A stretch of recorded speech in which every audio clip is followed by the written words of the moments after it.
Are we going to have the same background in the end?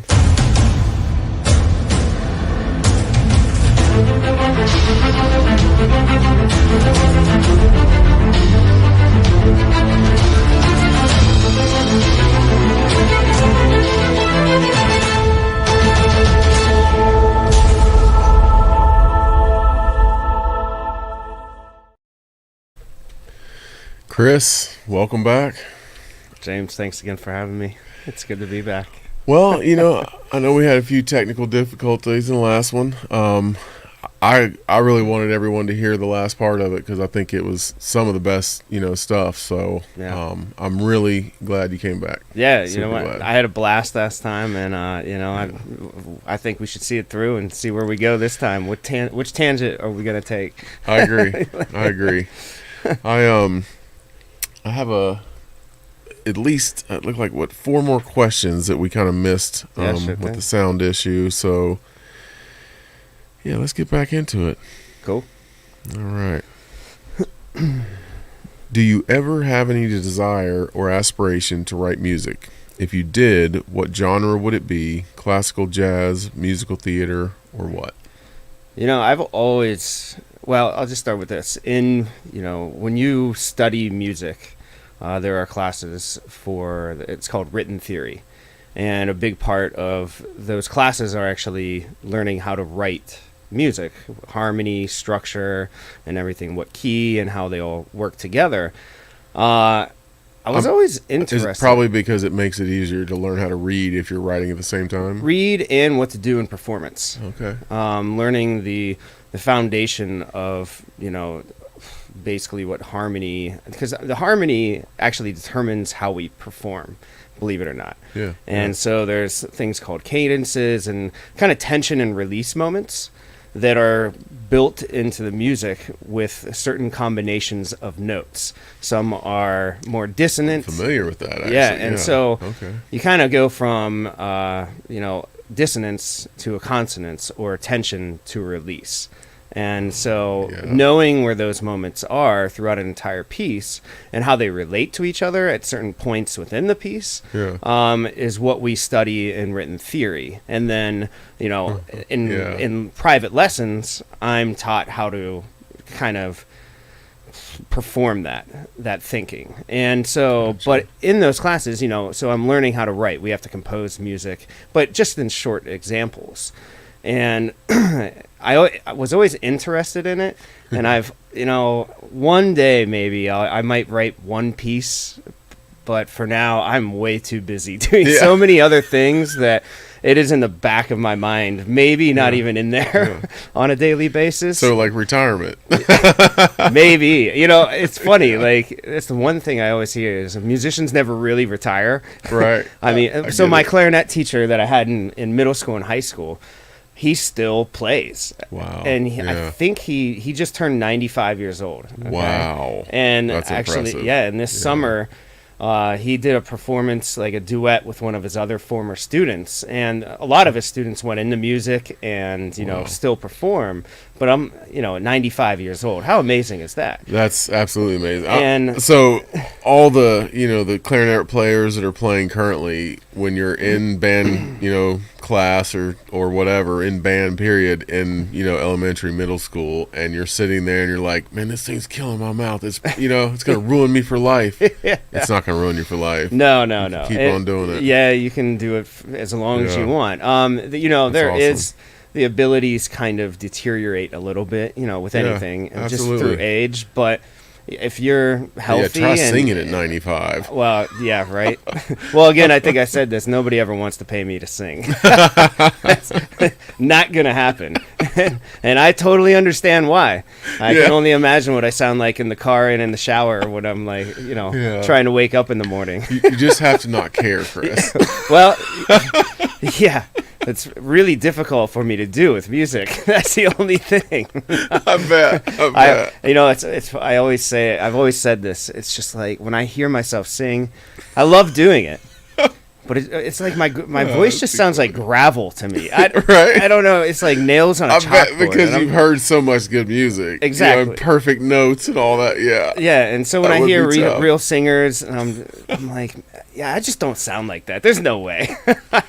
I think I can trick myself in my own head, especially in the shower. Yeah, right. That I actually might, please someone's ears out there. Not many, but someone would like what I sounded like. Yeah, I mean, the only kind of music I probably sound decent on is rap. I mean, I'll have to put on Tupac and Biggie still and, rap some lyrics in the shower. That's probably the only one I can get away with. Nice. So, Perfect. But, it is... I would actually really like to compose something at some point, just as a challenge. But I just don't think right now is the time for that. Maybe, like you said, retirement, whenever that may be. If things ever slow down. Yeah. Well, and that's because I have such a respect, so much respect for composers and what they do. And each composer has their own style of how they write a piece and what they need to do, and there are some crazy stories about composers of what they had to do, or what their process.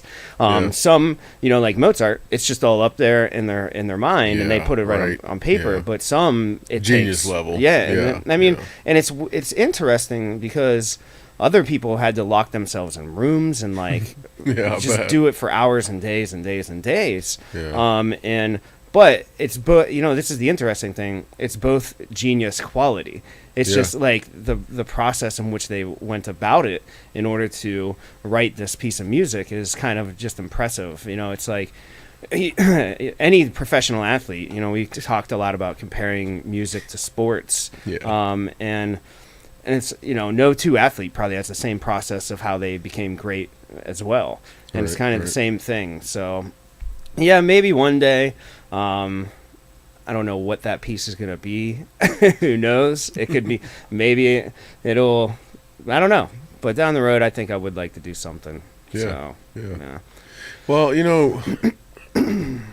I would tell you, don't ever let, the greatness prior to you stop you from doing something, That's a good point. Because, they started somewhere too. Yep. And that's something that I've learned with every single trade, even Mozart. He didn't just write the best piece of music ever the first time he wrote a piece of music. Yep. So they all started somewhere. They all failed a little bit to get, where they were. So absolutely. And that's a good point for anything, I mean, the title of your show. But and I'm only saying it because, I've done the same thing, oh man, but my podcast, but Joe Rogan does an amazing job. So why would, anyone want to listen to me, And if that would have stopped me, then we wouldn't be sitting here today. So exactly. That's a great point because you enjoy it. I do. And I don't care if anyone wants to listen. I hope you guys are out there listening, but I do it to, one, I hope to help my community by, getting the people that are doing amazing things out there, their voices out there, what they're doing, so people will go and help them and support them. And because there wasn't another platform doing that. So, and one that was easy, and not, tied into, I need to go on go talk to WTAP or, the radio station or, whatever, because that's pretty difficult. I ran a festival and tried to advertise for it and was like, oh my goodness, the amount of work I had to do just to advertise for that was... Yeah. I do that with the River City Symphony Orchestra pretty frequently. It's I actually just did an interview with WTAP yesterday. I mean, it was an on the phone interview. Nice. But it's everything takes time out of the day. But they're all different kinds of interviews. This here it's this is just fun. Yeah. It's not like it's less professional or anything. I think it's more in depth, personal. Yeah. I wanted it to be personal so people could feel like, okay, well, I'm interested in what this person has to say, and I want to see more of it. Yeah. And that's how I felt, the first Awesome. half when we did this. Well, I appreciate that. I feel really comfortable to just, speak freely and have a good conversation, Yeah. I mean, we're going golfing this Friday. Oh, I know. And I know you're terrified, So but he suckered me into this, everybody. Do not show up. We're not saying where we're going. Because well, I announced it on WTAP yesterday, so I'm just kidding. Everybody does. I know, right? Like 10,000 viewers. Yeah, right. Like anyone cares that much about us, right? But, yeah, so, I don't know. That was, the whole purpose. I really enjoyed the last conversation we had because the feedback that I got from a lot of my friends and people that I know, was that, you guys really hit it off. You sounded comfortable talking to each other, and they were all surprised that we had never met until that day. Every one of them. And I was like, wow, thanks, because it definitely made me, it spurred me on, and I definitely want to keep, doing a lot more of this. Absolutely. So, I think you do a great job. Thank you. The questions, I love the questions that you ask. I got help with those. I can't take all the credit. Well, and they just kind of just touch on everything without. I mean, you didn't even know much about me other than talking to. I did some research. Well, I'm not gonna lie. All right. Thanks to Google, I definitely I looked up as much as I could, through the internet, and then asked some of your colleagues, and luckily I know one of them really well. Yeah. And so, but yeah, Cool. so. Well, hey, I don't know if I needed to do all that.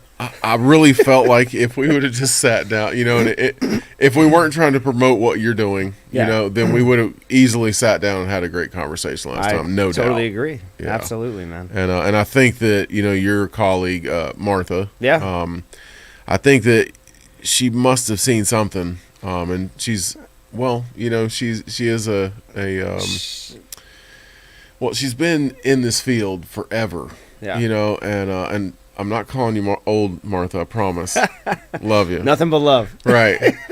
And but she really knows her stuff, Yes. and she knows how to connect the right people. I could tell that. See that. Yeah. Very like I saw it when we met. I was just like, wow, she really knows what she's doing here. Yeah, So, I could. That was neat. Her and I hit it off right away. Yeah. Literally, one conversation. It literally took 2 minutes. Then I'm like, "Hey, do you have any interest in joining my board?" Like, I don't really know you or anything, but I don't know. Just something clicked, and she's exactly who she is, and you can tell when somebody is. I don't know. I just describe them as soldiers a little bit, like just incredibly adamant about what they want to do, and passionate, and care, and knowledgeable. Yeah, and she's just I've one never of those people. felt one of those, that like underlying agenda with her. Nope. I've never felt that with her. It's Yeah. always just like, I want to be more into this, and Absolutely. give everything I have to this, so I'm here. You know? Definitely, man. Yeah. So, Yeah, and she loved it. Yeah. She wrote me an email that Awesome. I was kind of blown away. She loved it. She's actually sending it to some people, her friends in New York City. Good. The last one. So Good.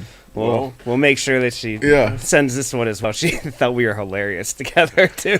But I laughed a lot. I watched it a couple times. I'm not gonna lie. And yeah, I felt like it definitely made me feel like I should keep doing it. yeah, I think you should. I'm not gonna stop for sure. Well, and I think it's a great thing for this community. And I'm the type of person that I feel like a community should have as many opportunities for the people there as possible.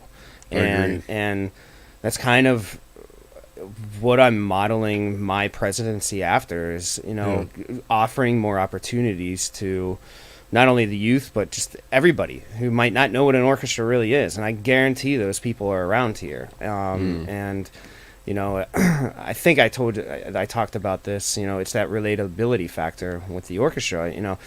Like I said, I can't just play Beethoven the entire time. It has to be a Pops concert, it has to be a movie or whatever. Yeah. And absolutely. so but I think for you, and really tapping into all the other businesses around here, because there are some amazing people doing some incredible things in this town.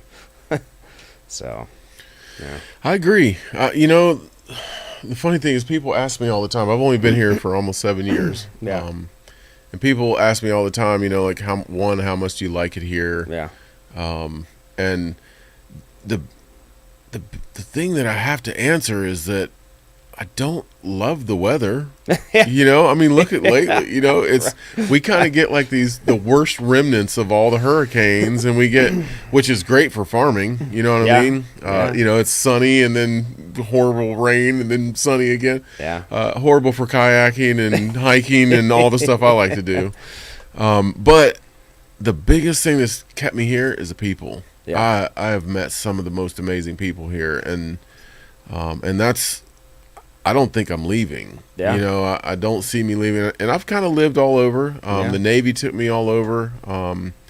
Foster care took me all over. Yeah. Yeah. So I'm not afraid to move, and if something's going to be better and healthier and all these things, then I'm not afraid to look at that option. So yeah, and it's so true. I guess I've just never seen a community care about itself so much. Yeah. But not through just words. They're active. They just want this place to be an amazing area, and it's really interesting for me to watch. I've lived in, like I've said, I've lived in a bunch of places, cities. I don't know. Cities are tough. Well, but everyone's kind of, they say they're active. They say they care, and they have festivals and this and that. But it's not like, I really, really, really want to make this place better. Here it actually is. Yeah. And I just agree. feel that amongst everybody here. I agree. I think like like you can see what's actually going on here. Yep. So you can't just talk. You can't just say, "Oh, I'm going to do this." Yeah. Because people are going to see if you did it or not. Yeah. Immediately. You know what I mean? And then they're going to talk about whether you did it or not. You know. So you can only lie for like a very short, brief moment. Absolutely. And get away with it around here. Yeah. And that's something I really love that about the small, town. And this isn't such a small town. You're right. Definitely small town. Minded a little. Yeah. But growing. Well, that's the thing. I think, and it's one way, and this has made me think of this, through the COVID shutdowns and everything. Yeah. A lot of people are in, even in Youngstown, they kind of just shut down. Yeah. Here, I get the feeling that a lot of people looked at it as an opportunity. How can I better my restaurant? How can I remodel? Or what needs changed? Or how can we come out of this thriving even more? Yeah, and that just agree. The entire time, I feel like that's been the mindset of everyone, and that's just not normal. No. It's not a normal thing, I think. That's definitely, I kind of came out, how am I going to make it, like if this is how the world's changing, as a massage therapist, I'm going to sometimes be shut down and not be able to make money. So if this is how the world's changing, then what changes do I need to be make to continue to survive?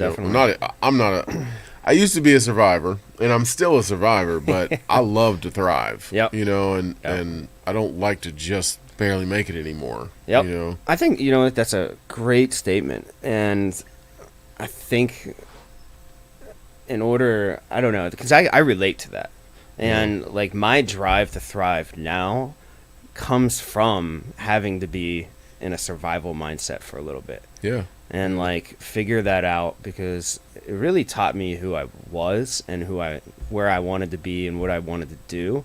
Yeah. And I think that drive now comes from that. Now it comes from Youngstown a little bit. Yeah. But I mean, it's definitely, having to experience that part of, or that way of life for a little bit really is empowering. It was for me. Yeah. And but yeah, that thrive now is, I'm like, let's go. Yeah. That's where I am with this orchestra now. It was interesting giving this interview on WTIP yesterday and just talking about all the things that we have going on. Yeah. And I loved what you told me last time. That I was really glad to hear that it's not just we're playing an orchestra and a symphony in a very tight up close place where no one else gets to see it. You know what I mean? But you're actually going into the community. That means volumes to me. Yeah, I think it's just work that we have to do. And absolutely. And that's but trying to make it thrive. We won't thrive without the community support. Yeah. And so we need to offer things that want them to support us so that we can do that. And like the concert this Friday is a prime example of that. Where's that? So that's on Putnam. Actually, right in front of People's Bank Theater. It's at 6:30. It's a part of Marietta Main Street's First Friday celebration. All right. So, I don't remember if that made it into the podcast. I'm not sure. If it didn't, we're repeating. If it did, we're repeating it because it needs to be repeated. I've said it so many times over the last 2 weeks that I'm just going to keep saying it. Yes, please do. But yeah, we Friday, 6:30. Yep. So we have a massive tent, so we'll be able to play rain or shine. Nice. People need to bring their own chairs, which is fine. But we're gonna do just pop music, Sinatra, Disney music, nice. And great. Things that everybody enjoys. But also the musicians love it too because the music is fun. Fun, right? We're actually gonna have. I just. That's funny you say that. I'm gonna stop you right there because when I was in the band, I was in with two different directors. Yeah. One wanted to play a lot of old stuff that I was like,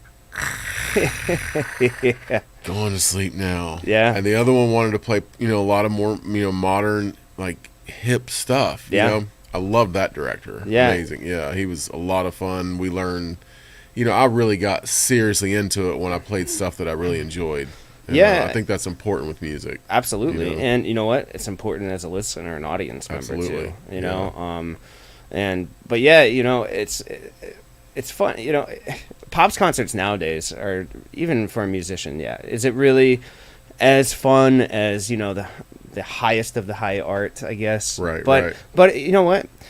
Like Star Wars and Harry Potter, I mean, that music's not easy. Oh, I'll bet.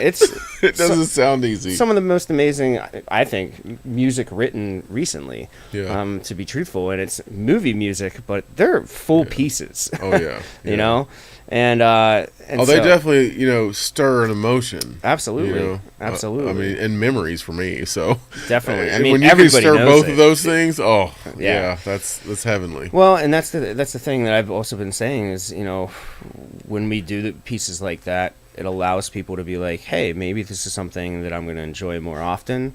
Yeah. And when we do play Mendelssohn, Beethoven, and Strauss, they'll come, I think, because they feel more comfortable. I think that factor is huge in someone that doesn't really know what classical music is or what does an orchestra really do. Yeah. And so you have to feel comfortable with it and kind of vulnerable a little bit to go into, hey, I have no idea what this piece is going to do to me at all as a listener, and I don't know Beethoven anything. Right. and there's no words. I already know that. And but making that little switch and offering that comfort zone to somebody, say they come to the concert on Friday and they love it. But maybe it triggers something in them because we're playing on November 7th as well in People's Bank Theater, but it's going to be Mendelssohn, all classical pieces. And but maybe it'll get them in the door, so that's what I'm hoping for. So, well, I sure hope so. Yeah, absolutely. I mean, listening to a different music than you're used to listening to it's culture. It's gonna change your life, and even if that one music didn't, keep trying, because I will listen to literally any music. And actually this weekend we went to Nashville. We're on the way, and they're of course like, let's get in the mood for Nashville. I'm not gonna lie, if it's new country, I can't stand it, but it was kind of playing for a while on the way down, and I was like, okay, well, I gotta open my mind to it, because they're gonna keep playing it, you know what I mean? Yep. Or I could be miserable and and not enjoy the trip. But to me, it was like, okay, well, there's something in this music that I can feel or whatever. And after a couple of hours, or maybe 3 or 4, Yeah, right. it did get bearable, Yeah. and then I was kind of like, oh, well, those were interesting words, Yeah. and it did open my mind, so that maybe next time when I listen to newer country, I'm going to be like, oh, wait, there are some good words in it, because there's other artists in other genres that still write good words. So, and that's kind of my thing is, listening to the words and stuff like that. Not with all music. And, rhythm definitely is, I really enjoy rhythm. I'm a drummer, so that, kind of makes sense. But, yeah. That you just remind me of 2 things, One, I know I talked about Mexico a little bit. I don't know if I brought up these 2 things, but yes, I played in an orchestra down there, like I said, and for 2 years. But the popular music in the city I lived in, the style of music was called banda music. And banda, Banda, and so basically, when I describe this to people, it's basically a Mexican version of a German polka band. Interesting. I have to look it up later. and I can send you. I'll email you some things that will blow your mind. Okay. And people, whenever it was somebody's birthday, they would actually hire these bands to play outside their houses at like 4:30 in the morning to wake them up, and they are not quiet at all. I mean, my windows would shake because one time my neighbor had that celebration, and there were maybe 20 of them in this band. They're not small bands, and so it's just imagine a mini like marching band playing right outside your house at 4:30 in the morning. I woke up and I'm like, what is happening right now? And well, the worst part is like your neighbors have to deal with it too because it's your birthday. Yeah, right. And so, but we played some of that music though for Pop's concerts down there because that's what the people loved. So, but the funny thing was, clarinetists in these bands were like rock stars a little bit. Yeah. And I've never heard a clarinet played in the manner that these people play it. It is precious. Yeah. It's not bad. It's just so different than anything I've been trained to do. And so, it just is what it is. But it's funny. My friends here, I tell them, joking around, I'm like, oh yeah, when I was in Mexico, I was just known as the Mexican rock star clarinetist, joking around. So they made me a shirt with a big clarinet on it. It says Mexican clarinet rock star for my birthday this year. I'm like, you guys are ridiculous. But it reminded me of that, and then also a really cool experience I had was, I don't know, did I talk about Guadalajara at all? I think a little tiny bit. All right, well, it might have been towards the end. But introducing yourself to new things, and I remember we did a concert there when we were on tour, and me and my friends we finished our concert and then ran over to this other hall that was across the street, and went and listened to this group called Apocalyptica. I've heard of them. Yeah. Apocalyptica is basically like a string quartet that plays rock music. Yeah. And like they, Metallica and things like that. I've played them in my. Oh, really? Oh, yeah. My massage practice has introduced them to many an old woman who said, "Well, that's really nice." And I'm like, in my head, that's Metallica. But she's never gonna know. That's right. Yeah. Yes. And so love them. Yeah. So. But yeah, it's just another experience, though.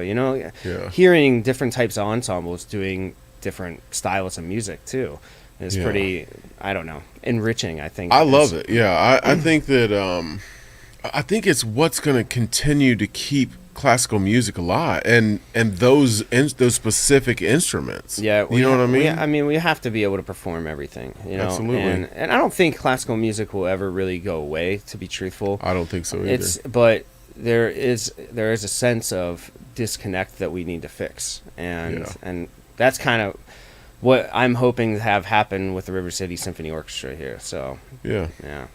But I think you see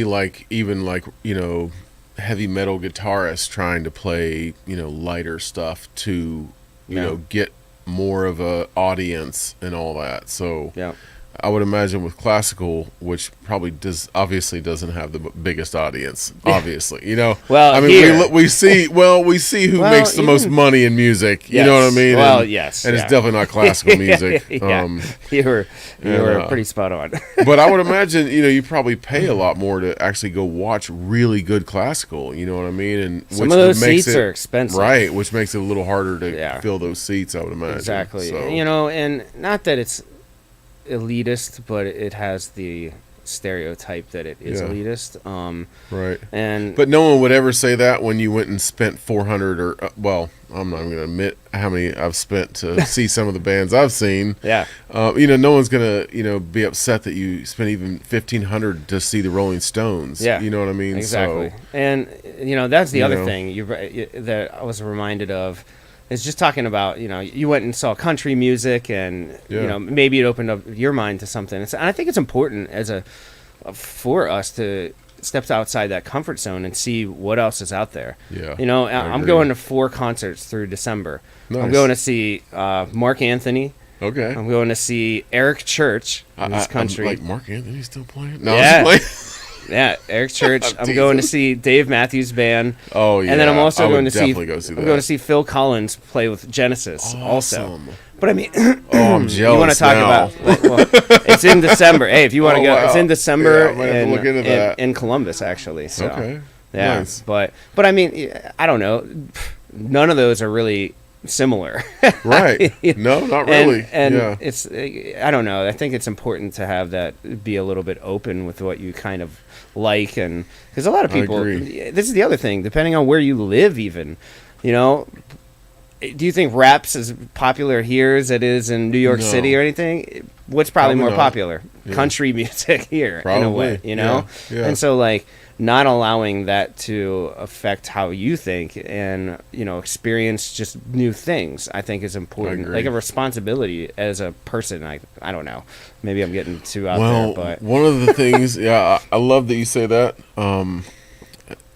One of the hardest things I've ever, tried to do is be a sheep. yeah. It's the hardest thing I've ever tried in my life. I know.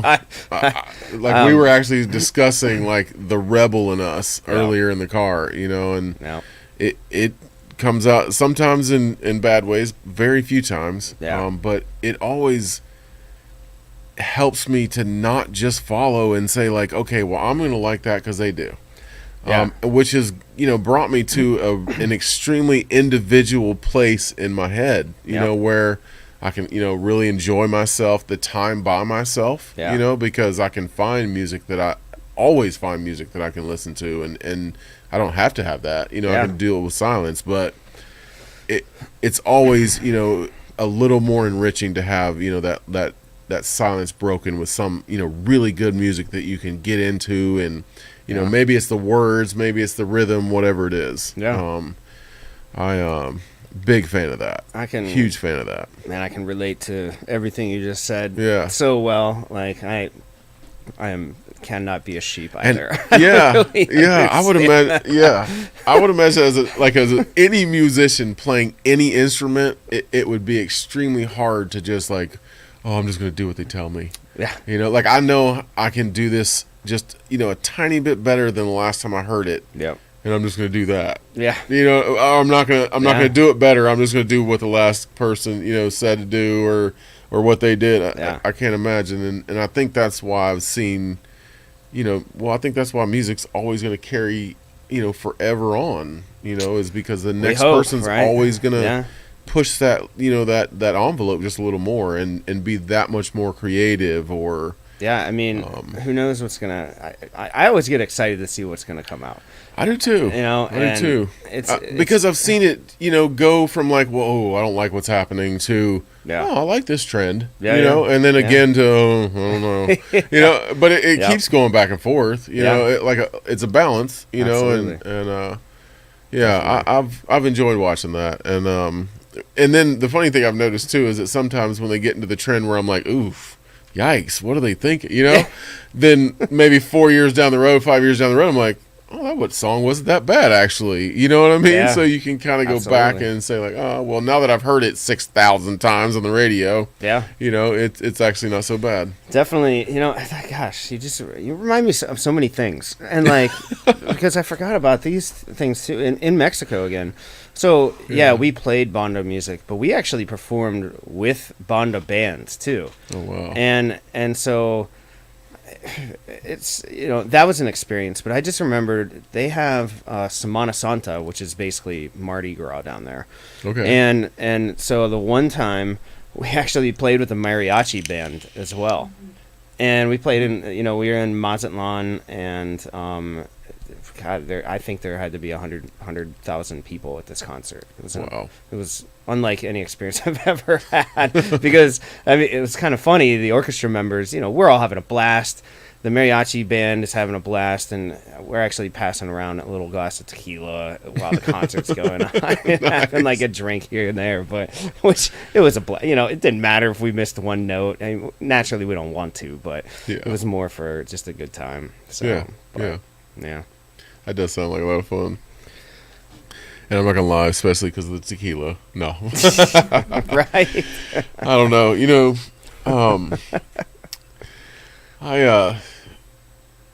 Something about like, I mean, I'm sure there's lots of people that don't drink and listen to music, and they probably enjoy it just as much as I do. Yeah. I have found that like when you feel that warmth of alcohol, there's something about like,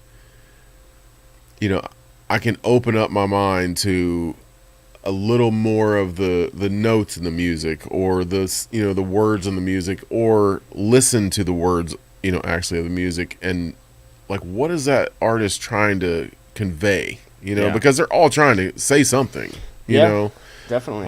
A lot of them, are love songs, or talking about their heart being broken or whatever, and I find that like the older I get, the more I listen to those and try to figure out the meaning to that. Which even if I don't figure out what they meant, I figure out, something that helps. Even if it's just music and like how they're trying to play it, or sound a certain way or whatever. I definitely connect with all that way better with a shot or a beer. Well, I think that's why they sell booze at concerts. I think that's why booze have been around so long. Right. I mean, I think that's it's kind of it helps, you know, and they definitely go hand in hand, and they help lighten life a little bit, know. Doesn't always have to be so hard. Yeah. I mean, some people can be so serious. They can. They sure can. Chill out. And we're going to get a little back to seriousness, but you mean I know this was serious? I know, right? I want my money back. All right, I'm going to come with another question. What style is your biggest passion? I really like that one because I was curious after the last episode. Yeah, so there are different, naturally, each composer kind of comes with their own style. Yeah. And for me, I tend to like the like Igor Stravinsky. Okay. Stravinsky's type of music is, I'll just, back to that conversation of dissonance versus consonance. Yeah. There's just a lot of different dissonance, and how you so talking about mood changing. Yeah, just darker. Yeah. Like actually his one piece, The Rite of Spring, it's a ballet. That's funny. Yeah. The first time it was performed, he was booed off stage, everything. It didn't even get performed. Oh wow. Because the public hated it. And it's like very dark and mysterious, but it's mind-blowing actually. Yeah. It's one of my favorite pieces to play. Wow. And but not only like the harmony is dissonant, it's also, since you're a drummer, the like rhythm is another big component for him, and types of meters. And so I should listen to more of them then. Yeah. Well, just what, God, I'm gonna have like 10 pages of music for you to listen to. I'll send them in an email. Right. But instead of like symmetrical rhythms, he used asymmetrical rhythms. Do you know what an asymmetrical rhythm is? A little bit. Basically, instead of like 4/4 is a meter signature, right? Right. So instead of that, he would be in like 5/8, which is kind of like, and it's an uneven type of meter, which instead of, or we'll just 1, 2, 3, right. 4, Instead 1, of hitting 2, every 3, beat, you're 4. hitting a number of off beats in that. Well, rhythm. like the subdivisions are kind of offset. Like, so instead of 1, 2, 3, 4, 1, 2, 3, 4, it'd be 1, 2, 3, 4, 5, 1, 2, 3, 4, 5, 1, 2, 3, 4, 5, 1. Yeah. So it's like, so the downbeats aren't evenly spread about. Yeah. And so, but he used a lot of that in his music as well. And it's just fun music to play too. Yeah. It really is. Well, there's a number of like, some of the heavy metal drummers that I tried to play Metallica, lots of the offbeat, which I'm assuming is the same thing. Kind of, like similar. One band that really, I think, uses some of it is System of a Down. Okay. Do you know System of a Down? I do. I've seen them in concert. Oh, once. wow. I didn't really? actually know who they were when I saw them because they were actually there with Metallica.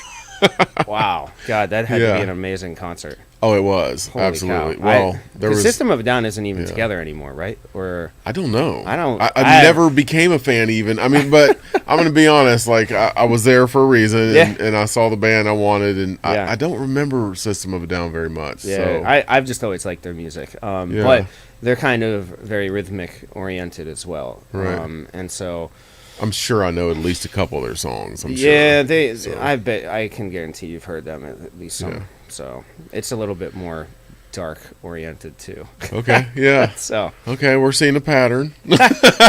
Well, then I'm over here like, oh man, my favorite music, to be truthful, is Mozart. I think. Well, I'm gonna say Mozart makes me love classical music. It's someone who probably wouldn't listen to a ton, honestly, but man, he draws me right in. Well, and it's a way of performing it correctly. I don't think there's anything more difficult. I bet. And it's that challenge draws you. Yeah, it's in my opinion, what classifies a great performer from a master, or a master from a great performer, is their ability to perform Mozart. It's that. Okay, it's just there's little nuances and subtleties that are just and delicacies that are just so difficult to do. and not a lot of people can do it really, really well. I would imagine so from playing the trombone the very short period that I did, going from the slide all the way in to the slide all the way out, and the difference you have to do with your mouth is so dramatic that if you're doing that quickly, I can't even imagine trying that, because I tried it a bunch of times, never actually pulled it off. You know what I mean? It made it sound good. Yeah. So I can only imagine when you have way more position, different keys, and because your brain figures it out. I guess, yeah. Somehow it just learns. I don't know. Like I said, you still have to think about it, maybe a little bit, but at this point they just go there. So here's something that is probably been a downfall of mine. Yeah. Is that I was a physical therapist for years, massage therapy. Yeah. So I just think that stretches are common sense. I'm like, okay, well, if this hurts, you should just know you should stretch like this. Yeah. No one knows. Yeah. Does a musician that has played most of their life, or do you, as a musician, feel that sometimes you feel like, well, people should just know how, why this is good music, or, you know what I mean? Yeah, I guess it's not really a matter of they should know. I guess they need to figure it out for themselves. Which composer do they relate to the most, or I mean, this can be any kind of music. Well, I love that you say that, because you're right. There are so many different types of classical music, and I'm gonna be honest. The only reason I know is because I'm a massage therapist. Yeah, and I just click a Pandora channel or whatever, and they'll play every bit of it. And that's I like classical music, and it doesn't put me to sleep. So I'm like, well, I'm willing to listen to any of it. And I think maybe a lot of people look at it like, well, I worked at this one place, and every time I went up in the elevator, that's all I ever heard, and I hated it. Yeah, like that's the only music that there is. Yeah, and I think listening, talking about it is maybe it'll help some of those people. I hope so. And I just want people to give it a chance again, and I don't know, but there is just that that we talked about, that disconnect, and right. and I think that, but we're trying to reinvent the ways to create the connection again, and I think it's gonna work, but at the same time though, there's some music that's 200 years old at least. Oh yeah. And at this point, the only way that we can pass along the correct ways to perform the music is through master to student situations. But that's to keep it going. But in order to, I guess, retain what the composer's original intent was, that I discussed a little bit, but it's important for the audience. Yeah. I think that we serve not only a purpose for music, but to provide something to society in an educational way. Right. It doesn't mean you have to really love it or love every piece or be a diehard fan like I am for Dave Matthews Band. You know what I? Oh, me too. What I mean? And so but I think it's kind of coming back to the thing. It has to be known that it's a real thing, and it shouldn't go away, and that people should have the opportunity, if they want to experience something that is completely different in their community. Yeah. And so regardless, it's a night out. Yeah. It's a night out. You meet some new people. Exactly. I've been to so many different types of concerts, and I guess it's a little different for me because I am a musician. So right. You're probably over here like, or anybody's like, well, yeah, that's what you should be doing. Yeah. I'm like, well, I don't have to. No. And so, and I actually, this is another funny thing. I love techno music. Okay. Nice. I actually practice scales to techno music. And I love it. Yeah. Well, just because a lot of times we use metronomes. Yeah. And I get sick. I love that. I get so sick of hearing click, click, yeah, click, click. Oh, I would too. I'm just like, it drives me insane. I've been doing it since I was 11, listening to a metronome almost every day. Yeah. And so finally, I'm just like, I'm done with this. So I just throw on techno music and practice, scales that way. I love it. And I don't know. It's just more fun, in my opinion. Yeah. The funny thing, you say that, I worked at a house recently doing a little side job, doing some construction, remodeling or whatever. Yeah. And the husband was a tuba player, and he warms up to a metronome. Yeah. Not only could I hear the metronome, but I could hear the tuba just da da da da, and I was like, oh my gosh. Let me hurry up and finish this job as fast as I can. Yeah. And I can only imagine, like, even if it were those same notes that were a little bit driving me crazy, to techno would have been way better. Yeah. Any beat besides the steady droning of a metronome. Exactly. Yeah. And so I almost want to tell his wife, because yeah, she kind of mentioned something about it, so I might. Funny. But yeah, and I've done it to rap music as well. Actually, the other day in my office, I was doing hilarious. To Tupac, just to change it up, man. I'm like, I put on because what does it matter? I mean, it doesn't matter, but it was early in the morning, and I did not want to be. I do not like playing clarinet early in the morning. Yeah, musicians, some people can. It's just I not don't my like favorite thing. Doing massage early in the morning. Yeah, so I was, I'm like, how can I just make this more fun? So I was like, oh well, I'll put on Tupac's song "Can't See Me" and we'll start the day that way. I'll play scales to that. Very nice. So I like it. I definitely like it. All right, we're going to try to get to this 9th question. Cool. Have you ever played Gershwin's Rhapsody in Blue? Most people probably know that famous opening clarinet passage. I'm going to admit I do not know it. I didn't know it until I actually looked it up. Yeah. But I would imagine a lot of people do after listening to it. Yeah. Yes. And I have a love-hate relationship with that solo. Yeah. I can, it's fun to play, Yeah. However, I think, I remember we discussed this a little bit, is with Rice Clarinet Works, who I work with on the side. We go to conferences, and so, clarinet, basically there's an International Clarinet Association, and they have a conference once a year. I'll just use this one as an example.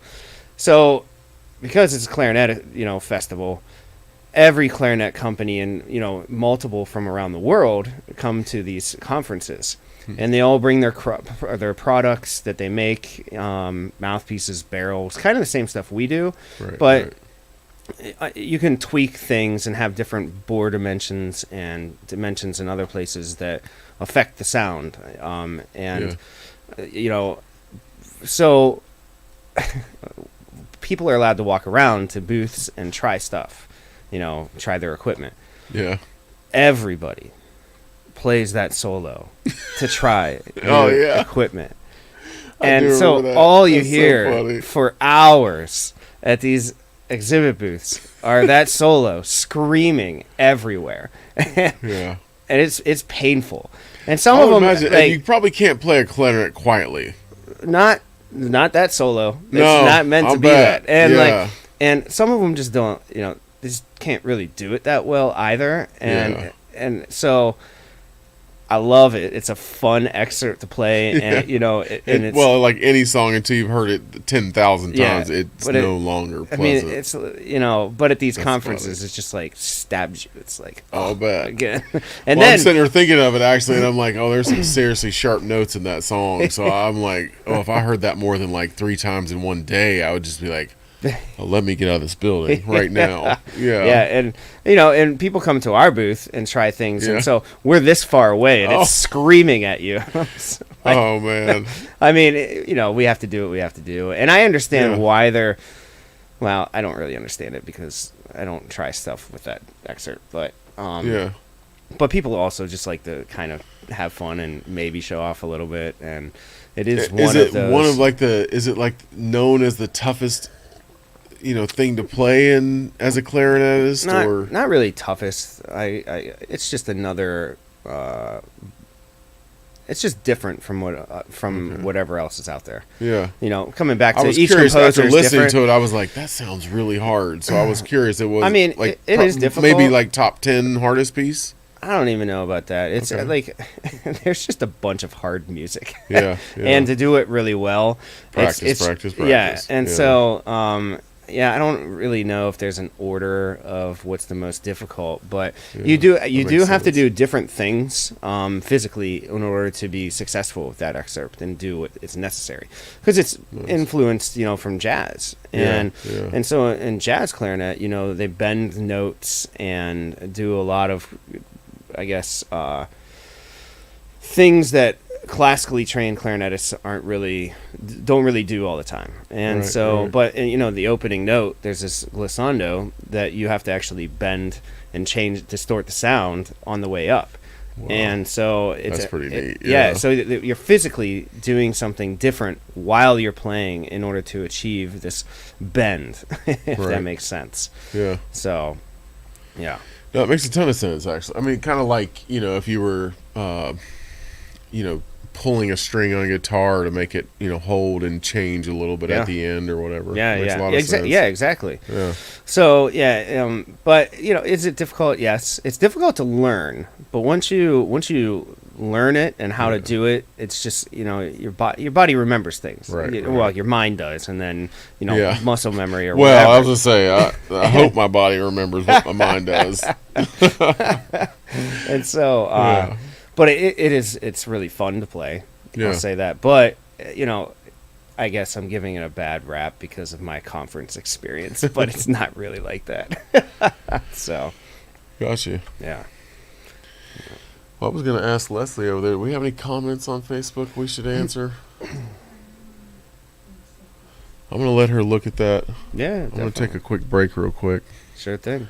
This time we're not going to leave the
Sorry for the break, everybody. We're back.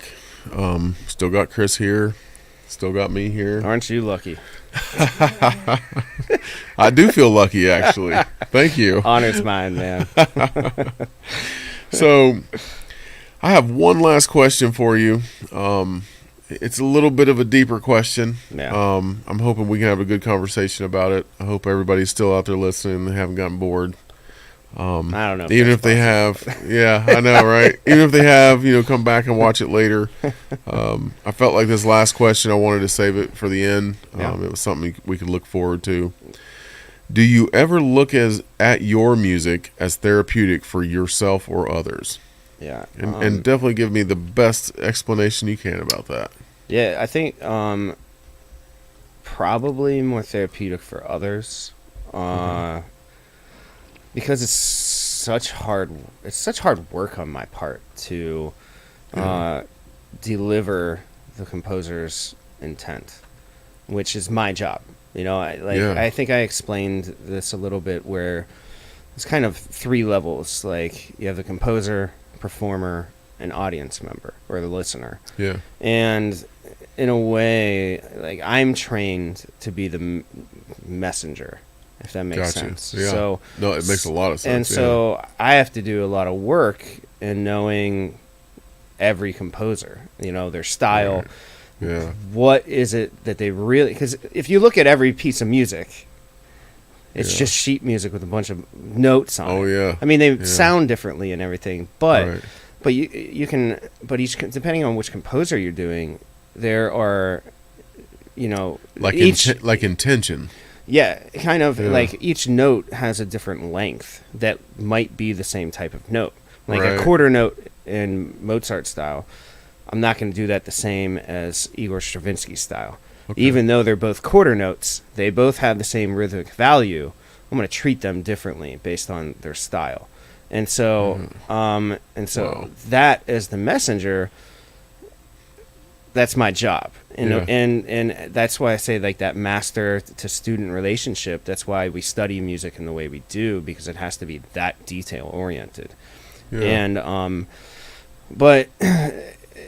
the thing is, if I'm performing music therapeutically for myself, that can get lost. Right.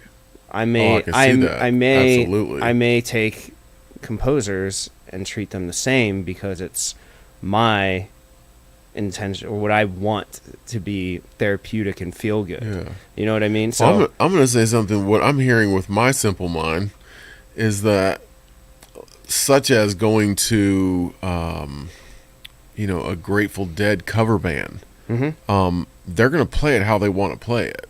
Yep. And you're going to either hear it like they played it or not. But most of the time in that situation, they're not really playing it dead on every note for note like they intended to play it. So it's a translation of how they heard it, basically. Yeah, or how their ability is able to play it. Yeah. And that's why, coming back to the thing I was saying about Mozart, and in my opinion, what defines or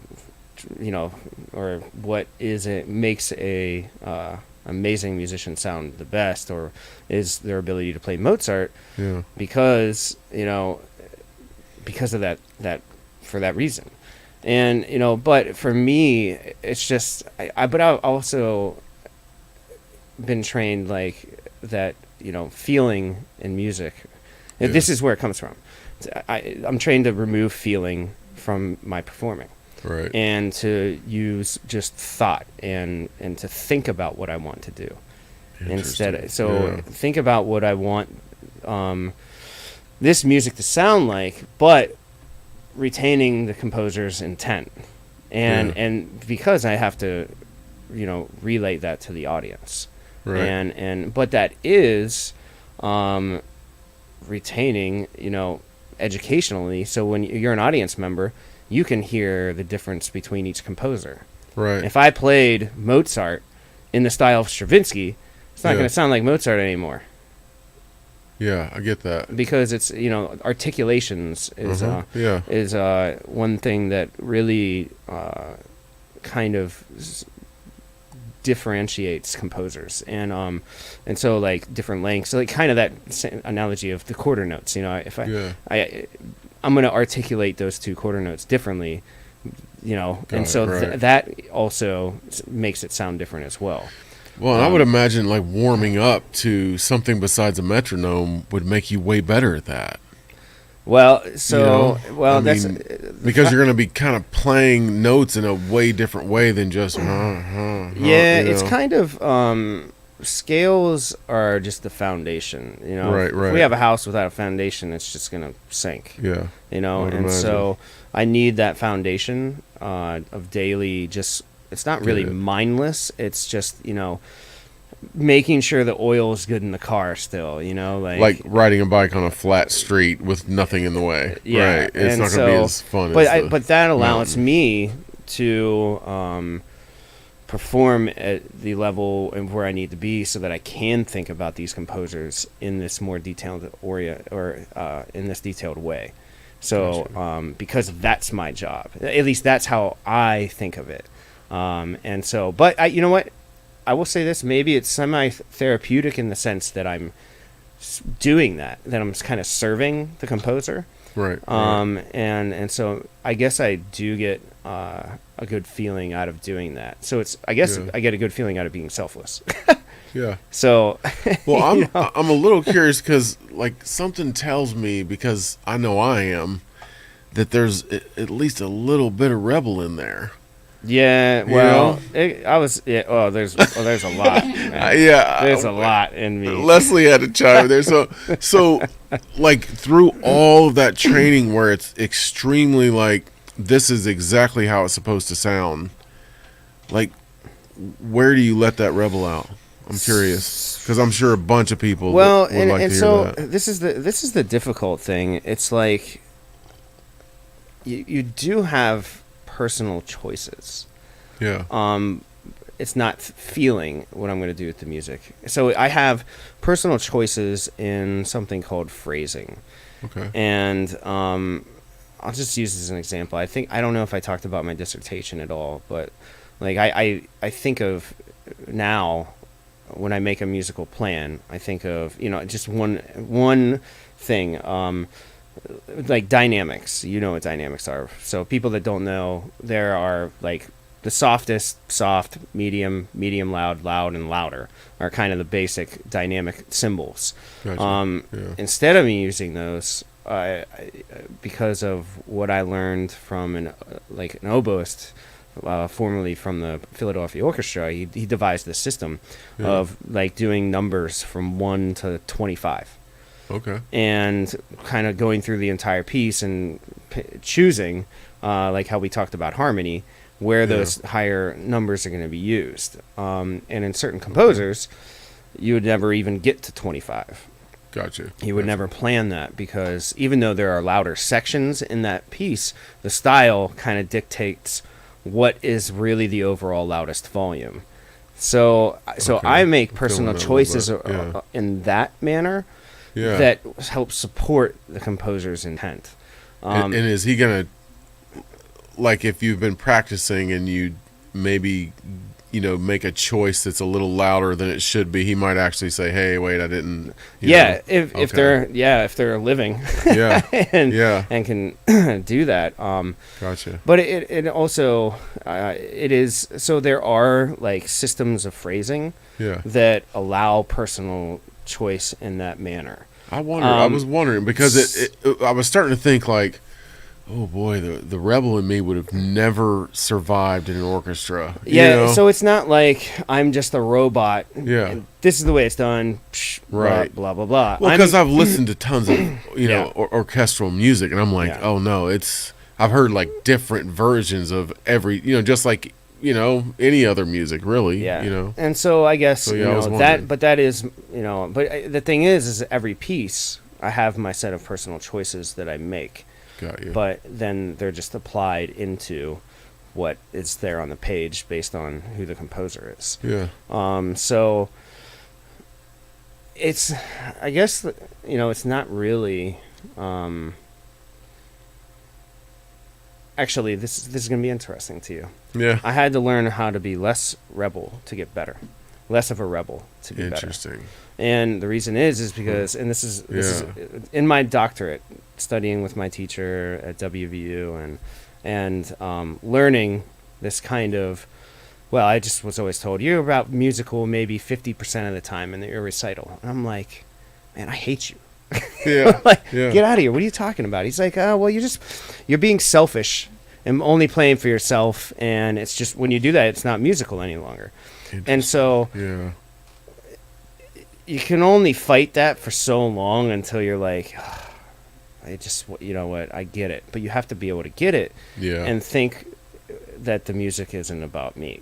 Right. And it's kind of when I made that change in my mindset.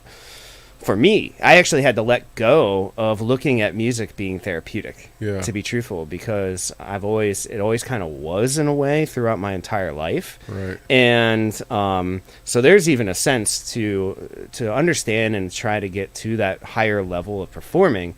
There's growth you have to do personally to like let go of your personal attachment to it. That it's like you fall in love with music and you want to go down this path as a career. But then there's like this moment where I was like, oh, wow, it can't mean that any longer for me to get here. Right. You know, it's like, and so, so it's funny. I actually had to quit being a rebel in order to achieve a higher performance level. I like that. But which I bet taught you a lot about life. Yes. Yeah. You know, things that I'm talking about, That's you know, selflessness. Yeah. I mean, that's something like that's a value that I search for, you know, try to maintain, you know, for myself. And it is. It's a process, and it's kind of like traditional classical music study was pretty ruthless back in the day. Yeah. It was basically you get in the study with this person and like, I'm going to completely break you down. Yeah, but you don't know so you are at anything. Stop thinking in you start being more of a servant. Yeah. You know, instead of your own mind. You know, there's like self-minded. And I get kind that. Of at least, you know, and I can't speak for other people's experiences. Yeah. I can only speak for my own. This was just my process. You know, that teacher, you know, student. Yeah, there's a lot of trust on a way that has different to be level, involved, though. and you know, but also I knew, you know, when he accepted me into my doctorate, he basically looked at me and he's like, oh, "So you ready for military camp?" Like, this is gonna be a riot. And he's awesome. He's actually, I actually got him. Somehow I can see somebody saying that to you. He's hilarious too. He's actually playing in the concert this Friday too. That's awesome. And he's played. I think I said it before. He played with the Baltimore Symphony for like 25 years, and he's a genius. But yeah, so he really. I don't know how many days I probably took off his life and stress from having to deal with me, but but you know, here I am. I'm thankful that I had to go through that process. Yeah, you know, it taught me a lot. I bet. Yeah, you know, it's funny that there's been a number of things. That's what I was kind of asking about. There's been a number of things in my life that were forced at me that made me, you know, like have to be a little less rebel, you know, to be successful, you know, and so that when I heard that, I was just like, wait a minute, something, you know, tells me in Chris is a little rebel, you know, and just from our conversation, I sense that you think above, you know, the norm, you know, and you're trying to, you know, wrap your mind around, you know, like all of it as opposed to just the simple things that people point out obviously to you. Yep. That's what I call a rebel. Someone who's willing to question things that are, you know, explained to you or whatever. So that's awesome. That you explained that to me perfectly. I hope it, you know, the audience hears that and understands it a little bit or gets something from it. Yeah, and you know, it's like, you know, it's like with everything, there's good and bad to it. Absolutely. I think there are great qualities in being a rebel in some fashion, you know, but if you're too much, then it becomes balance. It becomes an issue. You know what I mean? Passion and drive and that those come from being a rebel a little bit, but I think if you're too passionate or too driven, then you're probably not going to take the time to practice your trade to get to where you're trying to get. And so who knows? It can be kind of too much of a rebel. It's self-destructive in a way. Yeah, absolutely. So. Yeah, well, I think too much rebel probably ends up in prison. Right. So that's a valid point, man. Yes. Yeah. Well, Chris, I think I've had I've asked all the questions I wanted to ask. Yeah. I know we definitely should promote your orchestra and symphony. Yeah. So what do you got? What's coming up? So, well, like I said, this Friday, 6:30 in front of People's Bank Theater, we're going to do a Pops concert.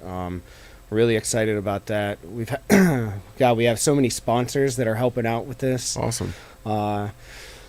Excuse me. We have my bad. No. We have and then we're going to do a fundraiser in October.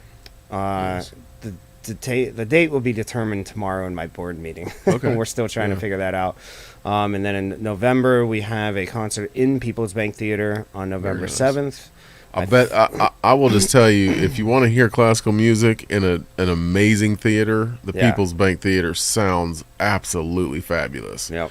What a great venue. Yeah, so we're fortunate. Very fortunate. Absolutely. Yeah. I mean, they put a lot of money into that. They did. And they did a great job. I think they did it exactly how they should have, too. I agree. They kept it old, like it you feel like you're stepping back in time. And then the sound and the the venue, everything is absolutely amazing. I've actually been there for like 4 or 5 different types of, like a circus type of, or a Cirque du Soleil type of setting. Absolutely. 2 or 3 different types of music, country singer. I'm not going to name any names because it'll take me too long to remember them. A couple of rock cover bands. And so every time it's been an absolutely amazing experience for me. Yeah, and they just installed... Excuse me. They just installed a new floor, I think. So kind of coming back to that. Oh, wow. Taking an opportunity. So the creaky old wooden floor is gone? I think so. I know that Hunt was looking or having flooring samples sent a couple months ago. So wow. Who knows what's going to be there? I hope so. Well, good. Yeah. So that's in November, and then in December we're planning another fundraiser. Date still to be determined, but it's going to be a Krampus style Christmas celebration. Do you know what Krampus is? I do. Yes. Man. So we're going to go again. Dark side. Okay. I like it. So, but we're actually going to partner with Marietta Main Street to do a kind of combined fundraiser for both our organizations, and see what we come up with, and then we'll see. I'm gonna warn you a little bit because last year there was some Krampus stuff going on that I heard a lot of backlash about. Yeah. So careful how far into the Krampus thing you go, because we're in the Bible Belt. Yeah, that's true.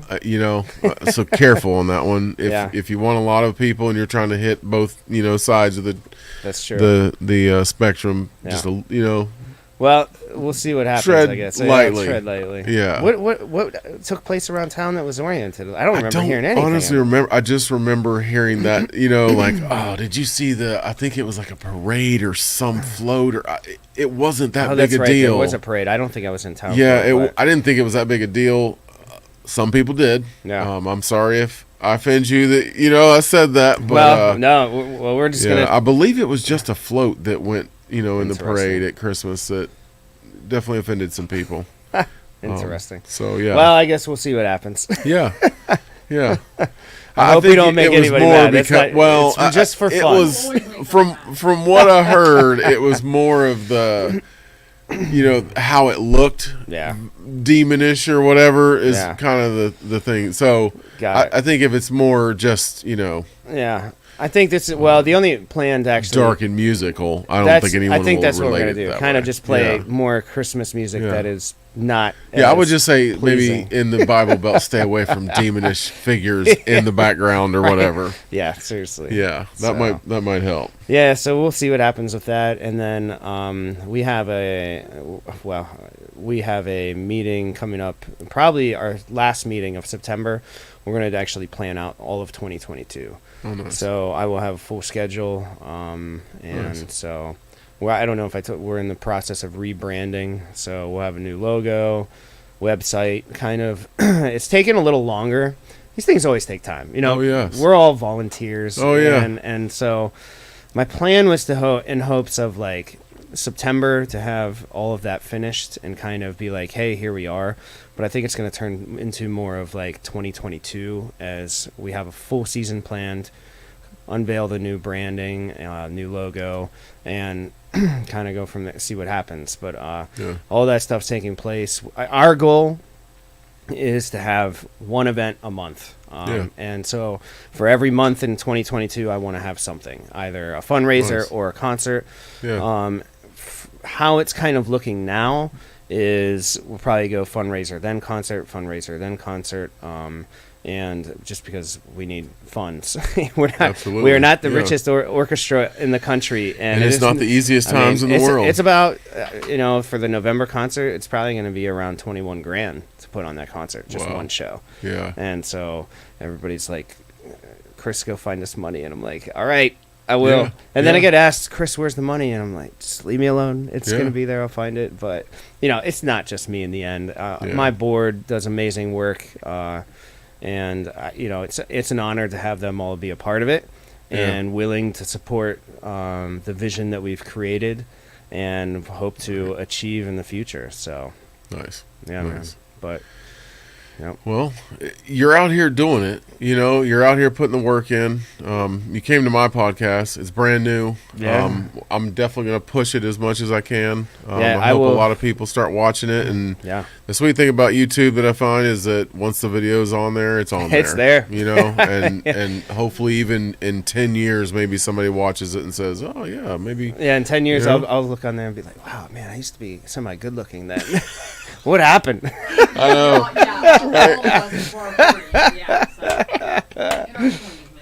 Yeah. I quit counting the wrinkles, Chris. Yeah. Might want to quit counting them already. So I need to start doing makeup, professional makeup. Yeah, start using the anti-aging cream now. You're saying, like Leslie is a cosmopolitan. Oh, I'm not going to say it right. Yeah, cosmetologist. Got it. I say it wrong every time. So if I need a makeup artist, we got it. Yeah, there we go. I'm trying not to go there yet. It's funny, but you know what? Hey, this has been awesome. Yeah, I agree. I have had a blast. I'm excited to go golfing on Friday. Me too. I'm going to try to find. I was hoping another friend of mine was going to be able to go, but he has class he has to teach. So I'm planning on finding a fourth for us, and then we're just going to do 9 holes. Well, I might be able to drag Leslie out. You golf? No. She might swing a club. You can. He likes to laugh at me is what it is. Hey, you know what? We're going to have some fun. No, I just want less laughing at me. That's all that I want. I'm like, it's going to be lots of that. So just, only half of it at me. Well, please. you know what? It's more for fun anyways. Yeah, I agree. I lose way too many balls when I golf. Oh, I do too. And I don't even care. I actually checked my bag since we've spoken. I'm actually going to go out and, go to the range. Nice. I want to at least be able to hit one towards the direction I'm wanting to. Yeah. That's important, Well, there's one right by Walmart. I'm going there. Yeah, I'm hoping Wednesday probably. Cool. But I did check my bag, and I have like at least 100 balls that I've found from other people. Oh, that really? Left them way deep in the woods, because like my daughter and I used to go deep to look for them. You know what I mean? And it's like Easter egg hunting. Yeah. There's just eggs everywhere. Yeah, definitely. And I have plenty of balls. I'm ready. Cool. I'll lose a lot, and don't get mad at me if I hit one and just say like either I'm just gonna hit another one, or you guys just finish the hole. It's all good. Like I've already hit like 12 times. Like you guys just finish this hole because I don't want to hold you up. You're gonna get cold. Yeah, you know what? There's nothing wrong with that at all. We're good. Good. Then we're whatever gonna have a blast. happens, just joke around. Oh, absolutely. And you know that's the real, absolutely. that's the real point of it. Yeah. Also, you know, and I hope you. I don't know what you got going on Friday night, but if you can come to the concert, you're more than welcome. Yeah, We would I love do to have plan you. on being downtown Friday night. So we're even. I think I mentioned we're even gonna have a food truck. So awesome. Yeah, I got a buddy that I work or that has. It's actually called Jimmy Avocados. Yeah. And so that sounds familiar. Yeah. Well, he just started it, but Okay. he's gotten popular. Nice. Already, and so well, if it's got avocado, that's a great idea for around here. they're fantastic tacos that he makes. So Nice. we're gonna have that. The stage door will be open, which is kind of the bar area where you can get you know some drinks and that. So Nice. basically, I just want to bring the party, man. Have some fun and I don't know, listen to some pops music and everybody just have a good time. So awesome. Yeah, man. But well, everybody show up, please. As you see, Chris has definitely put the work in. I really appreciate you, man. Hey, I really appreciate you. It was awesome meeting you. Absolutely, man. Same I here. should have started this podcast earlier. Hey, we can always do another one. I agree. Very soon. Very soon. Yeah. Let me know. And you know, we definitely have a little bit of space to bring another person. If you want to introduce a new orchestra member or anything like that, please let me know. Man, that's a great idea in some way. Yeah, absolutely. Yeah, absolutely. All right, cool. Yeah, you know, a new board member, whatever. Just right. Bring them in. Let me know. Introduce us. I'll have them on by themselves if they want to do that too. Man, that's a great idea, actually. Yeah. All right. All right. Well, because you know what? To be truthful, I think that everybody on my board would be a great interview for I you. do too. They're all. Well, I've met two of you guys, so and I would interview both of you for sure. Yeah. So. All right. Yeah, that's a fantastic idea. Let's figure it out. All right. Let's do it. All right, man. We'll talk to you soon, man. Yep. Thanks.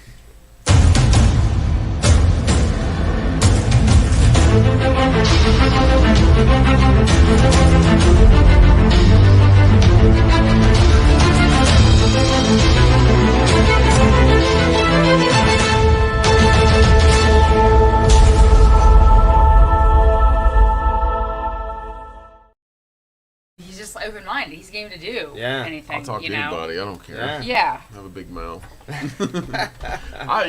Honestly, like I love meeting people. It's part of why I think I've loved massage is I meet new patients all the time. I get to talk to them for a full hour and really get to know them. Like deep. Yeah. And I'm not really into knowing people on the surface. Yeah. So that's cool, man. yeah. Well, thank you. I appreciate it. I'm excited for Friday. So let's go embarrass ourselves on the absolutely. You better get I'm over trying that. to drag you out, just so you know. Yeah. Well. Hey, you should come. You better go practice on Someone's going to drive the cart because I'm going to be drinking. I know. Well, see. I'm definitely not going, but oh my goodness. Well, thank you again. And so this will be ready to play tonight, right? I'll share both. Yeah. Of them, Yeah, actually, it's so.